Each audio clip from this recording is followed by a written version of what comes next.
Bonjour à vous, j'espère que vous allez bien. En ce mois de novembre, nous célébrons particulièrement les diabétiques. Nous les accompagnons dans leur lutte, que ce soit pendant nos consultations, que ce soit via notre contenu à travers notre site internet drmoncam.com, que ce soit sur les contenus les consultations en ligne sur notre site et à travers ces capsules-là que nous produisons pour vous faire savoir davantage sur votre maladie, mais aussi vous accompagner à prévenir les complications éventuelles. Aujourd'hui, nous allons parler d'un symptôme qui passe parfois inaperçu, qui est souvent négligé et pourtant qui est particulièrement redoutable si rien n'est fait. À tout de suite après le jingle.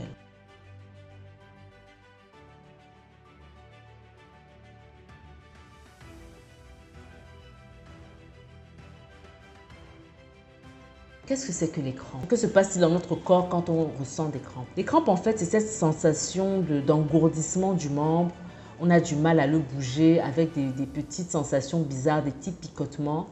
Et quelle est sa signification? En fait, les crampes sont témoins d'une mauvaise circulation dans nos vaisseaux sanguins. Et ce sont des symptômes assez fréquents chez les diabétiques quand ils peuvent le ressentir de manière plus ou moins discrète, que ce soit au niveau des pieds, que ce soit au niveau des mains. Et vous savez que les diabétiques, en fait, ont cette aptitude à développer rapidement de l'athérosclérose, c'est-à-dire que chez les diabétiques, les vaisseaux se bougent beaucoup plus rapidement que chez d'autres sujets. Et cela est potentialisé si en plus ils ont du cholestérol, de l'hypertension et d'autres facteurs de risque cardiovasculaire. Et donc du coup, le fait que la circulation ne parvienne pas bien au niveau des tissus, par la suite, ces tissus peuvent mourir.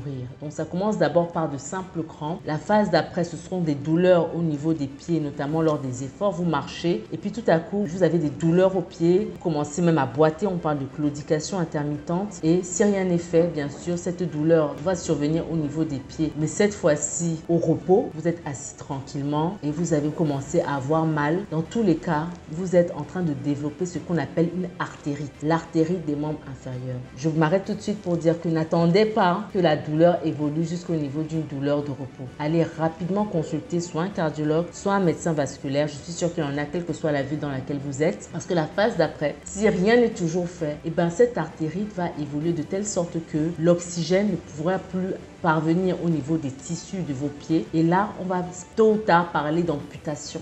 Et oui, c'est dans ces cas que le diabétique est sujet à l'amputation d'une de ses jambes, la droite ou la gauche, peu importe. D'accord, donc c'est juste pour dire que, en fait, un petit signe comme les crampes peut, quelques années plus tard, devenir un véritable problème, une discussion qui va faire intervenir non seulement le diabéto, le cardio, les chirurgiens, etc. et mettre à mal véritablement le pronostic fonctionnel du patient. Voilà, donc c'était tout pour aujourd'hui. C'était pour vous faire savoir que les crampes sont un symptôme à ne pas négliger. On peut le prévenir en respectant le régime, en prenant correctement les médicaments et en faisant ce que vous faites. Regardez des vidéos comme celle-ci de sensibilisation pour éviter de vivre certaines situations, certaines complications. Gardez vos cœurs plus que toute autre chose. N'hésitez pas à liker. J'attends vos commentaires, partagez et à la prochaine vidéo.